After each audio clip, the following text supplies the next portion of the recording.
Inflation is about 10.3, but it was around 18%. So that means inflation is coming down. And there are many factors that affected us, and our currency was depreciating and inflation was increasing. If you look at these factors, COVID was part of it. COVID affected the entire world. So it's not only Gambia. It is affecting the entire world, especially Africa, have been affected by inflation. But I think for the past years, Gambia has been doing very well. We are able to bring inflation down to 10.3. The way we are seeing things, we want to bring it down to below 2 digits. In bringing it down, we have to tighten the economy, and at the same time, we have to make also that we produce as a country. You know, initially we were depending on agriculture. That means we export groundnuts out of this country. Groundnuts are not doing very well in the world market, but now our direction is to go into industrialization. In industrialization, you produce. You are not a liability. I think that is important. And in industrialization, you grow your economy. You create employment. And also it will save your forex.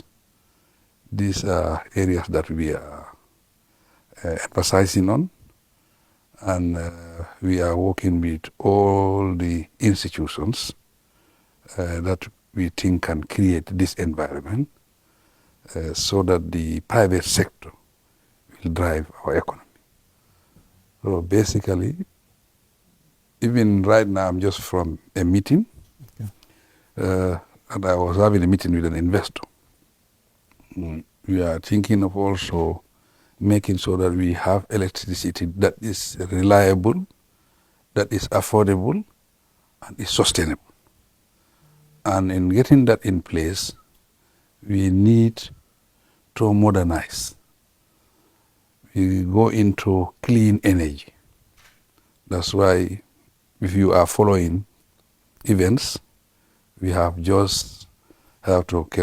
open a tender for a solar farm that is 50 megawatts. And that 50 megawatts will be followed by 100 megawatts. That will be like 150.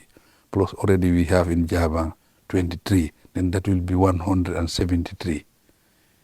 In real terms, Gambia needs, if we have 200 megawatts in place, that means we have enough power to supply our market. But without this energy mix, the price will not come down. The cost will not come down. And if the cost is high over there, it is passed on to the consumers, to the local people. Are you really concerned about the cost of living? Of course, I am very much concerned about the cost of living. I'm very much concerned about the cost of living. That's why we are doing everything possible to address the cost of living.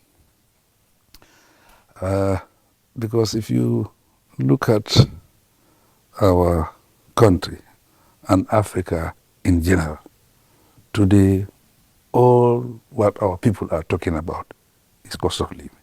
But what are we doing to address the cost of living? One problem that is affecting us, we are importing basically 85% of what we consume.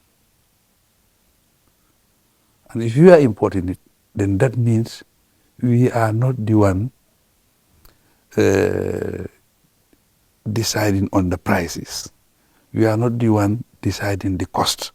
It is other people who are deciding the cost. It's the other people who are dictating the cost in our country. To address that, it has to be an other way around, whereby we produce. That means we decide and we can reduce the cost of living. This is the way we are thinking. That's why we are encouraging business people to go into agriculture. Normally, in our country, traditionally, we think it's poor people who should go into agriculture. We want to change that. We want to use agriculture as a business. When you use it as a business, then that means you continue to produce. You industrialize. In this industrialization, you need the environment. Two things that you need: investment, that is money. Three, you need energy. You don't need energy only. We need reliable power source, affordable power source. These are all factors. And we are encouraging business people. Jawel has already started, and others will follow very soon. In the next 2-3 years, Aliu, I think we can produce a lot of food in this country, and we will save a lot of Forex. Because the Forex issue is also a matter of demand and supply. That demand and supply affect the Forex. And the other aspect of it also, we have to officialize how we handle our foreign exchange. Anybody who is involved in buying and selling of currency must be registered, must be within our organization. It must be within the, the organized business system. That means there will be control measures. This is where we are going to. But these things takes time. These things you have to follow due process. You have to follow the laws, because our country is a democracy. And if you are in a democracy, obviously the rule of law is important. You cannot use executive powers to implement things. It doesn't work that way. Because the moment you use executive powers, you bring in hoarding. When there is hoarding, then you are in trouble. That's what we try to avoid.